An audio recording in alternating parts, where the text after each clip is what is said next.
whispering in the trees. It's two cities and they're all really. He got it. He got it. That's all he ever said to me in the beginning. He goes, you know, I think you got it. And now T-Rex, of course, was his right-hand man because T-Rex got it. He called me one night to tell me, hey, were you listening? And yeah, I always listen. He goes, T-Rex, he's got it. That kid's got it. He's going to be okay. I said, you know what? I could have told you that, but you got to listen for yourself. And he says, yeah, I know. So, yeah, we're the two guys that preacher said, get it, I guess. I don't know. Yeah.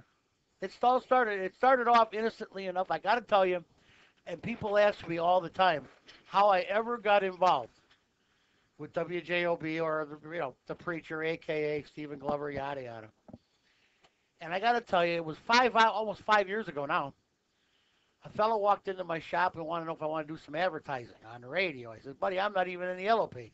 You can't. My phone number isn't out. It's on the wall outside, and that's it.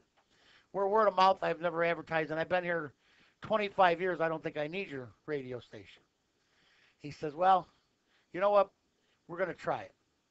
And so I went on with him, and I sat for half an hour. In that half an hour, we got half a dozen phone calls about cars.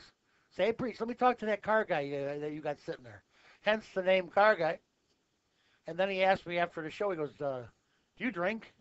I said, well, a little. He goes, well, come on, let's go have a beer. I want to talk to you. And the rest is history. Yeah. I did some radio many, many years ago on the subject of cars, but that's not my claim to fame. My claim to fame was being a friend.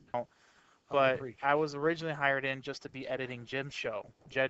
That's all I was really brought on originally to do. And Preacher would come in and do his show. That's back when he was at noon.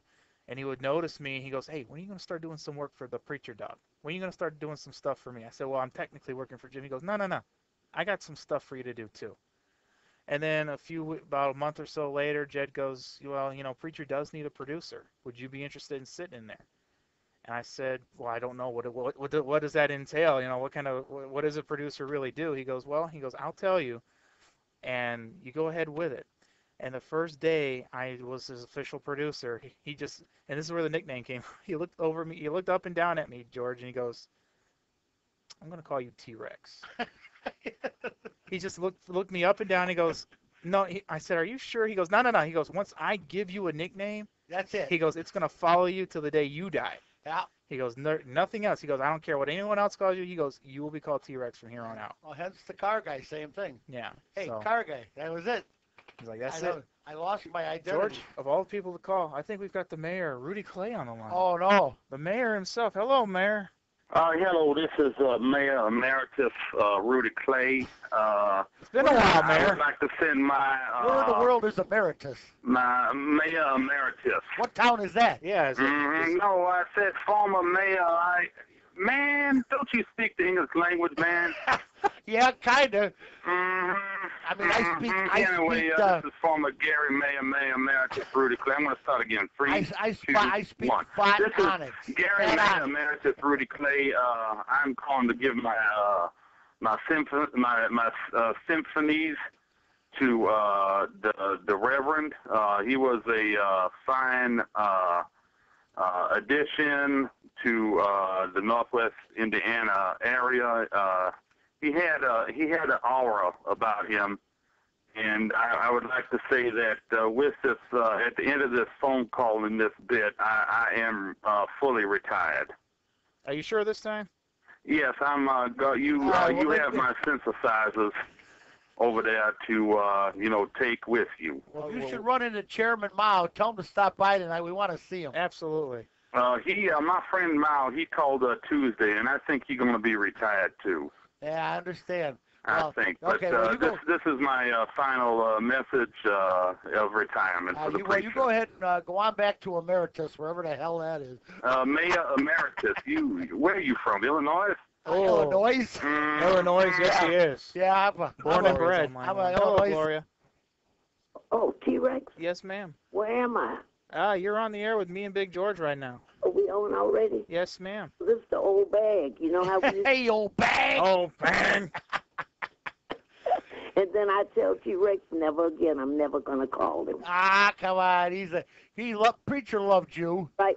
You And were then his favorite girl. I called back and he picked them arguments, and that was my passion. Oh, to you guys argue. used to fight back and forth. It was great. Right. And then the last time I came to the show, my daughter took me, and I had my orange outfit on. I remember that. Yeah. I looked so beautiful. You were dressed in a nine. And he kept smiling, and he said, "You look like a pumpkin."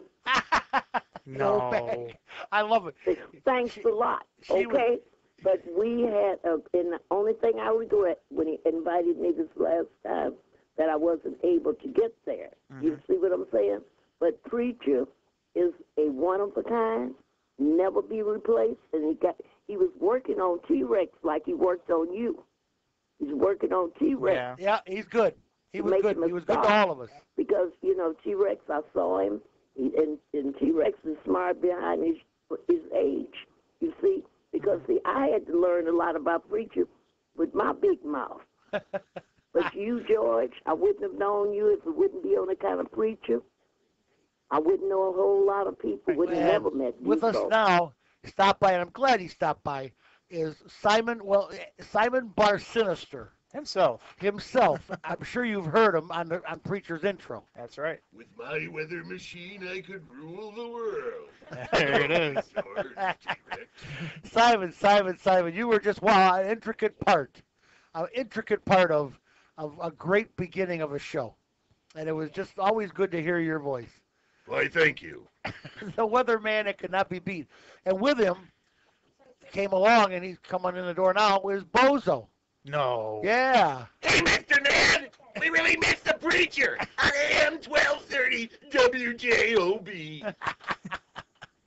I'm telling you, Greg Sterrett, of course, he's our friend, and he was Preacher's good friend, and he was the voice of Bozo and Simon caller, George. Can she keep it clean? Hey, and Phyllis, I know you can hear me and George talking right now. You're not on the air yet. We love you, Phyllis. But let me get her on the air. Let's warn her. Let me talk to her first. All right, talk to her. Soften her up, T-Rex. All right, cousin Phyllis. Hi, baby. Hey, now listen. I want you to know. I promise. No, I know. I know. But I wanted to share with you, cousin Phyllis. I was recording the video of when you called Preacher that last night of his show on Tuesday, and I showed it to Jim, and he just about busted up laughing last night. He lost it. He really did. All of us were hanging here at the station, just kind of, reminiscing and stuff. And I showed that video to everyone who was here, and Jim just about lost it, dying laughing because you caught yourself, and then Preacher, he's like, oh my God. I got a banner. Unbelievable, Phyllis. But your band's over. I mean, it was 24 hours, so you're clear we anyway, love you anyway. You know what, baby? I wanted to call so bad yesterday, and when I heard that, I said, oh, no. When I heard the bad news, I said, I just wanted to ask him if I could call again. I don't want to be like Charlie. Honey, you'll never be like Charlie. Yeah, that's a tall order. So I know he's listening, Yes, and he he's is. telling me, okay, you can call. But Big George, I am so proud of you to continue to go on with the show today. Phyllis, you don't want to be like Charlie. You know why he makes those noises like a small animal? You don't want to know. You don't want to know, Phyllis. It's a story you don't care to know. Yeah, it's not. I can't tell it on the air. I'll tell you over a cold beer. I already got in trouble once. Yeah. You come to Freddy's one night, I'll buy you a cold beer. I'll tell you the whole thing. Thanks for calling. Thanks for calling, honey. Good job. Good job, Thanks, guys. baby. He's listening.